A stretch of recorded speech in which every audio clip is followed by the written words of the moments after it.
Welcome back to Virginia Motorsports Park. A beautiful overhead shot of the campground just on the other side of the pond that is ahead of the drag strip here at VMP. It's been a great weekend, a fast weekend, and this track has some interesting history. It was built in 1994. One of the primary investors to build the place was a pro stock racer named Don Beverly. They've held 13 NHRA national events here. It's run under multiple sanctions. And we see Corey McLenathan and John Force as well as Warren Johnson all with 4 wins here. Matt Hines with 2. The pro stock cars will rejoin us in Epping, New Hampshire. Now let's talk about where we just came from in Charlotte. Sticky, it's like Charlotte. Can we stay with that tune-up?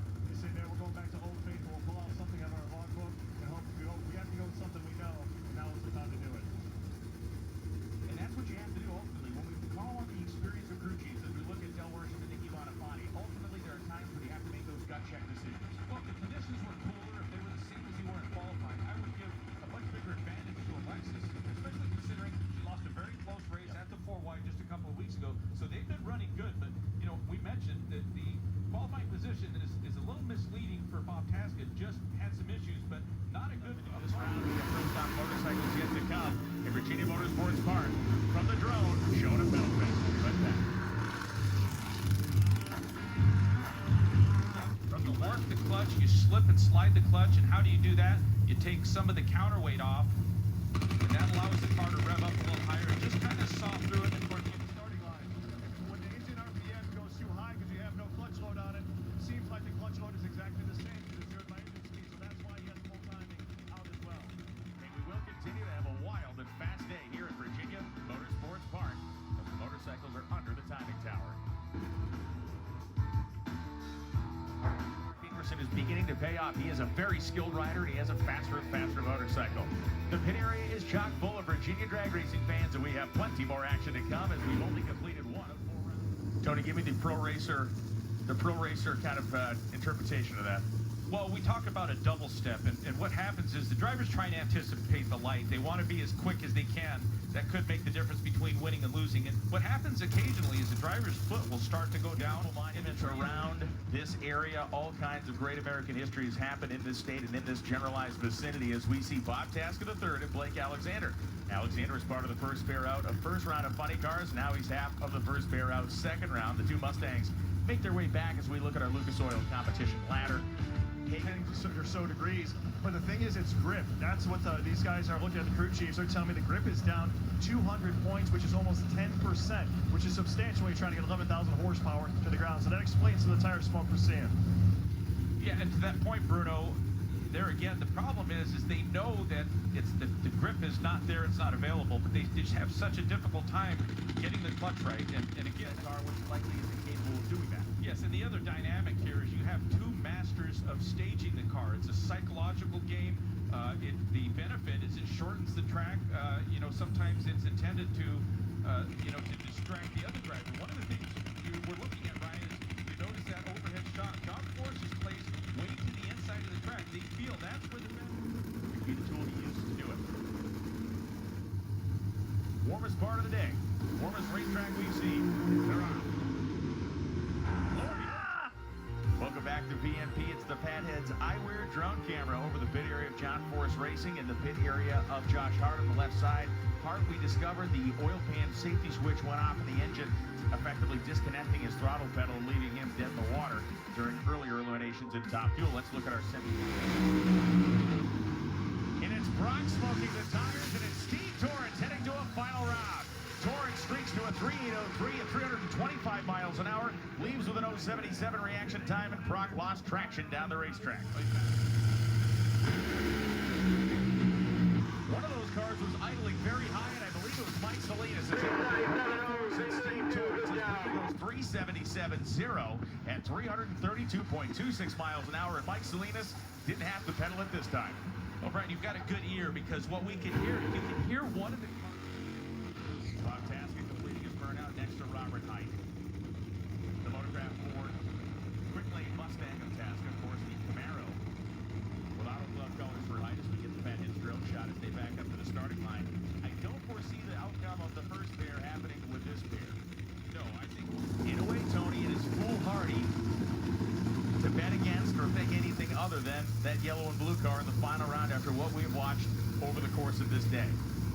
But then you look across the racetrack, a four-time defending world champion in Steve Torrence. Let's go back to Brittany Forrest and down to Bruno Massel. Well, I talked with Beck Savage, one of our co-crew chief, and asked him about that 377 they ran in the last round, which is a couple hundred to the BMP, and he is right back at it where he left off, and he's doing it in cooler conditions and doing it very quickly. Well, it seems like it's been Matt Hagan, Ron Capps, Robert Highton, Simply power his way to that mid-380. Third funny car points right now, one win of the season in Vegas, a runner-up in Pomona, and he leads the class in average reaction time with an 060. The guy who leads the class in average reaction time in Comp Eliminator is Bruno Massel, and he is with Ron Capps. That's a great look at the supercharged. The life again. These teams cannot come up here and be conservative. There is a lot, and I'm talking a lot of racetrack to work with out there right now. It has to be as good as it's been all weekend. We've seen record runs, both qualifying sessions. On Friday, we saw improvements earlier. Beautiful examples there at the Keystone Truck and Tractor Museum. Let's go to the top end as we see two cackling top fuelers in the starting line. One of the cars that have been able to find success here in this session, one was Sean Lanen, and Sean, when you go back to that... The Fatheads Eyewear drone looking down upon our two combatants on the racetrack right now, Mike Salinas and Austin Prock. Salinas sitting in the number 6 spot with a 370 course to run towards the west. So these drivers are running into the sun, but Tony, there are ways to combat that, whether you put a tinted visor on or even other methods as we look down for the Fatheads drone. Well, you have a tinted visor, you have a light tint, you have a dark tint, you have a strip you can put across the helmet.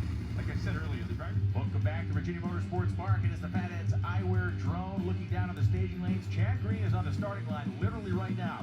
The car completed the burnout. There was a problem with the right-hand set of stage beams. Entry officials shut the car off. They backed it up. Dan Wilkerson and team refueled the car. And the beautiful sound of the tree frogs in the background as we come to the starting line here. That is Eyewear drone above the timing tower as Cruz Pedregon and Tim Wilkerson back their way up. Now, there has been some delays between pairs, and you've noted the sun has dropped number 3 at 389. Ron Capps just deposed to the number 2 position. He went 386.4 earlier. Bruno, you're down there in the nitro class. Yeah, Brian, talked to a little nitro before I started belting this past our poll. I talked to Del Worsham. He was elated about the 389 that he ran with the Lexus in the last qualifying run. Honestly, he said the car overran what he expected it to. What the goal for this team is to try and get it back, make quick, consistent runs. He said it's really nice when it comes up to their favor that way. And at this point, he said we've got nothing to lose. Kind of like Nicky Venable, same type of attitude. I don't know if he's going to be that aggressive, but he said we need to try and push to find out what the limits of this tune-up is. We don't know where it's at. The car's acting differently than it did last year. So now it's a matter of test mode. Interesting points, in this chess game of settings in Virginia with Matt Hagan. This is the funny car ladder. Hagan will be unopposed round 1. Chad Green and Dale Creasy Jr. Cruz Pedregon and Phil Burkhardt Jr. J.R. Todd, John Force round 1. Capps McIntyre. How about that right there, Tony? Wilkerson height. Right, that can go either way. Height, dangerous, qualified 10th, but he's almost got to be the favorite against Tim Wilkerson. The LEDs here at BMP are on. We'll be back with more from Virginia.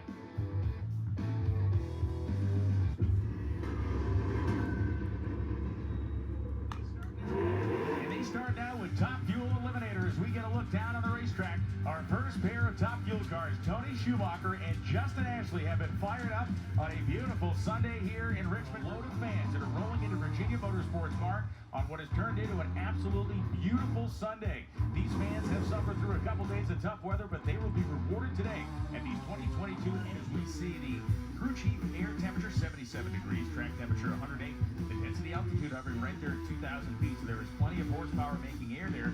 The racetrack is getting warmer by the minute. The next person on the racetrack is Brittany Forrest, the flavor pack top amped up and ready to rock and roll. Tony Schumacher going to another second round this season as the Fatheads drone camera gives us a great shot here of Lex June and Austin Prock backing their way up to the starting line. Lex June on the left-hand side of your screen, the big underdog. You are normally a sitting duck.